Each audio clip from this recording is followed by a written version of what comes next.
Assalamualaikum warahmatullahi wabarakatuh. Halo Bapak dan Ibu, sesuai dengan permintaan Bapak dan Ibu yang dimana ingin mereview untuk materi dan juga kunci jawaban dari salah satu pelatihan pintar kemenak yaitu public speaking, saya membuat video. Jadi di sini full membahas untuk modul 3.3 sampai dengan 3.11 di pelatihan public speaking kali ini. Seperti apa materinya dan juga kunci jawabannya, silahkan disimak baik-baik video ini dari awal sampai habis dan semoga sukses. Oke, tanpa berlama-lama langsung saja kita ke pembahasan di modul 3.3. Oke Bapak dan Ibu, kita langsung saja untuk soal nomor 1. Jadi tepuk tangan buat kita semua. Di sini ada bagus sekali pendapat Bapak dan Ibu. Nah, beberapa ucapan dan penyampaian di atas merupakan ucapan atau penyampaian dalam teknik materi public speaking yang termuat dalam klasifikasi. Di sini jawabannya A ya, improvisasi di tengah pidato. Jadi silakan jawab A. Oke, kita lanjut untuk soal nomor 2. Apa yang dapat membantu seseorang menjadi public speaker yang baik ya? Di sini jawabannya silakan Bapak dan Ibu menjawab C, yaitu latihan dan persiapan yang matang. Oke, kita lanjut untuk soal nomor 3. Struktur dalam pidato terdiri dari apakah A, pembukaan, isi, dan penutup, ataukah B, kata pengantar, isi, dan kesimpulan, ataukah C, tidak ada jawaban yang benar, ataukah D, sambutan, isi, dan kesimpulan. Oke, di sini silahkan dijawab A, yaitu pembukaan, isi, dan penutup.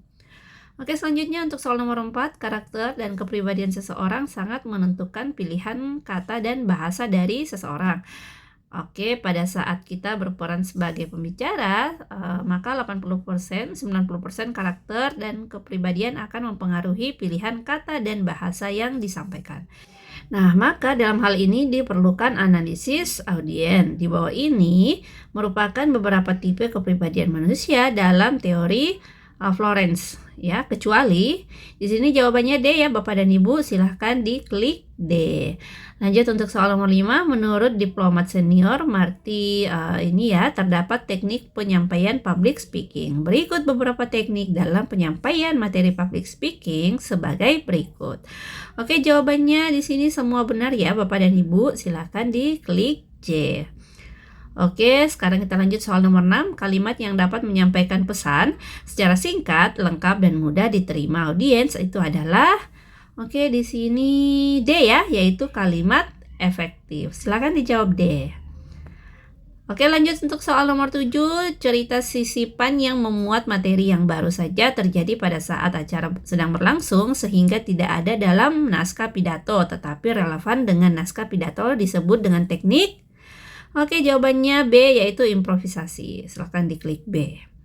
Lanjut nomor 8, pidato yang disampaikan pada suatu acara atau peristiwa tertentu yang dapat dilakukan oleh beberapa orang dengan waktu yang terbatas secara bergantian itu adalah jawabannya B ya, yaitu pidato sambutan. Silahkan diklik B. Lanjut nomor 9. Dalam menjalin komunikasi dengan banyak orang, seorang public speaker ini dapat memperoleh wawasan baru dan meningkatkan pemahaman tentang berbagai tipe audiens. Hal ini merupakan tujuan dari public speaking itu adalah di sini jawabannya A ya, yaitu untuk menambah pengetahuan. Oke, lanjut untuk soal terakhir yang dimaksud dengan kepribadian sang jenius ya atau influence adalah apakah A, tipe kepribadian yang damai? Oke, di sini silahkan Bapak dan Ibu menjawab. Oke, saya lihat dulu. D ya, Bapak dan Ibu, silahkan diklik D dan silahkan dicek untuk nilainya. Oke, sekarang kita lanjut untuk ke modul selanjutnya ya. Untuk modul 3.6. Oke, kita langsung untuk soal nomor 1.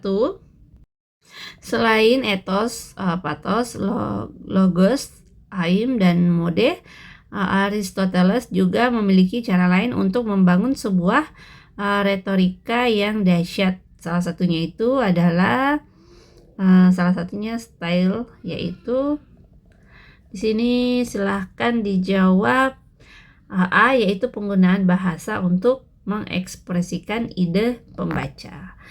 Oke, lanjut kita soal nomor 2. Komunikator yang baik senantiasa berbicara sesuai dengan data-data yang ada. Seorang komunikator harus logis. Apa yang disampaikan masuk dan tak bertentangan dengan fakta. Nah, maka di atas relevan dengan salah satu dari 3 aspek yang harus dikuasai dan dimiliki seorang pembicara atau komunikator profesional adalah, silahkan dijawab B, yaitu logos. Lalu kita ke soal berikutnya, soal nomor 3. Public speaking merupakan salah satu yang harus dimiliki oleh seseorang. Dengan kemampuan public speaking, ia akan dilihat sebagai pribadi yang berkualitas. Oke, di sini jawabannya soft skill ya, silahkan dijawab D. Lanjut soal nomor 4. Salah satu cara Aristoteles membangun retorika yang efektif melalui, apakah A dan ya B.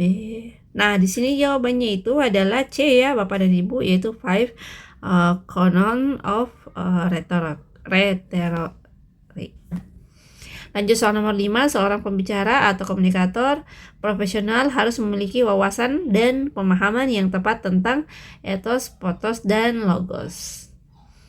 Oke, di antara definisi yang sangat tepat tentang pathos adalah, di sini sebentar saya lihat dulu, silahkan langsung saja dijawab B ya, yaitu memiliki kemampuan emosional yang baik dalam mengelola emosi. Lanjut soal nomor 5. Apa yang harus dihindari seorang komunikator dalam menggunakan logos? Oke, jawabannya adalah antara A sama B. Iya, silahkan dijawab B ya. Sekarang kita lanjut untuk soal nomor 7. Selain ethos, pathos, logos, aim, dan mode, Aristoteles juga memiliki cara lain untuk membangun sebuah retorika yang dahsyat. Salah satunya adalah, di sini silahkan dijawab C, yaitu konstitusi sebuah pidato yang membangun argumen. Oke, baik, sekarang kita lanjut soal nomor 8. Retorika Aristoteles memiliki 5 nilai dasar, yaitu, silahkan dijawab B, yaitu ethos, paratos, logos, dan aim dan mode ya. Jadi jawabannya adalah B. Oke, lanjut untuk soal nomor 9. Kredibilitas komunikator bergantung pada persepsi. Apakah A, audiens, atau B, komunikator, atau C, pemerintah, atau D, penyewa. Di sini jawabannya A, yaitu audiens. Silahkan diklik A. Baik, lanjut untuk soal nomor 10. Rahmat Krisyantono mengatakan bahwa kredibilitas sumber pembicara mencakup 2 hal. Salah satunya adalah trustworthy, yakni adalah C, yaitu komunikator bisa dipercaya untuk menyampaikan pernyataan sesuai realitas, atau apakah yang disampaikannya itu juga dilakukan. Jadi jawabannya adalah C. Oke, setelah itu silakan klik selesai ujian dan silakan melihat untuk skor Bapak dan Ibu.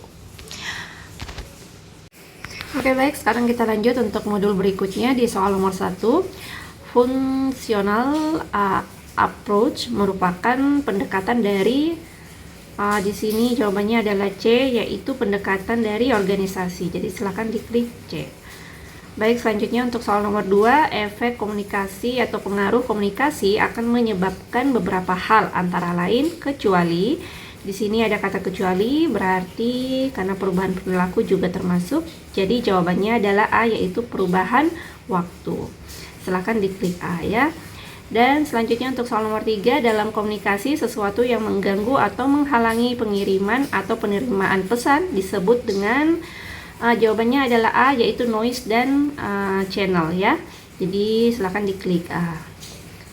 Oke, selanjutnya kita ke soal nomor 4. Fungsi apa yang dijalankan ketika isyarat-isyarat nonverbal mengganti kata-kata yang diucapkan? Apakah perubahan pesan atau pengaturan pesan? Di sini adalah C ya, yaitu substitusi pesan. Jadi silahkan diklik C. Baik, selanjutnya soal nomor 5 yang termasuk karakteristik komunikasi verbal yang efektif adalah kecuali. Oke, di sini ada kata kecuali, berarti jawabannya itu adalah B ya, yaitu sentuhan atau touching. Oke, selanjutnya kita ke soal nomor 6 ya Bapak dan Ibu. Komunikasi yang melibatkan kelompok-kelompok kecil yang terlibat pada struktur dan mempunyai pola komunikasi yang berbeda itu disebut komunikasi organisasi ya, C. Baik, selanjutnya untuk soal nomor 7, apa itu komunikasi nonverbal? Jadi komunikasi nonverbal itu adalah komunikasi yang menggunakan bahasa tubuh, ekspresi wajah, dan juga nada suara. Jawabannya adalah C. Oke, selanjutnya kita ke soal nomor 8. Yang tidak termasuk batasan komunikasi nonverbal itu adalah apakah A. Komunikasi nonverbal adalah studi mengenai ekspresi atau isyarat, atau KB. Komunikasi nonverbal adalah komunikasi tanpa kata-kata, atau C. Komunikasi nonverbal ini merupakan komunikasi yang terdapat kata-kata, atau KD. Komunikasi. Oke, jawabannya adalah C ya Bapak dan Ibu, silahkan diklik C. Lanjut soal nomor 9, ekspresi wajah seseorang dapat menyampaikan C, yaitu emosi. Lanjut soal terakhir, yang termasuk karakteristik komunikasi verbal yang efektif itu adalah kecuali. Oke, di sini ada kata kecuali, jadi silahkan diklik D, yaitu sentuhan atau touching. Oke, setelah itu silahkan klik selesai dan silahkan melihat skor dari modul yang Bapak dan Ibu sudah kerjakan. Oke, baik, selanjutnya kita ke modul berikutnya. Untuk modul terakhir di pelatihan public speaking kali ini. Oke, untuk soal nomor 1, di sini proses pemberian pengetahuan, keterampilan, dan pengalaman kepada orang lain melalui instruksi, demonstrasi, dan juga interaksi. Itu disebut dengan, jawabannya adalah A ya Bapak dan Ibu, yaitu mengajar. Oke, selanjutnya untuk soal nomor 2, metode yang dilakukan dengan cara menuliskan kisi-kisi outline atau garis besar dari pembahasan yang ingin disampaikan kepada audiens itu adalah, jawabannya di sini yaitu B, yaitu metode extemporer ya. Sekarang kita lanjut ke soal nomor 3, dalam konteks pidato apa yang dimaksud dengan menyatakan meyakinkan pendengar akan kebenaran suatu pendapat? Oke, apakah menyajikan data statistik? Jawabannya adalah C, yaitu menyampaikan bukti-bukti atau kesaksian yang mendukung pendapat yang disampaikan. Selanjutnya kita ke soal nomor 4, sub materi pokok dalam metode public speaking tidak termasuk yang berikut kecuali. Ada kata kecuali, di sini jawabannya adalah A, yaitu mendongeng.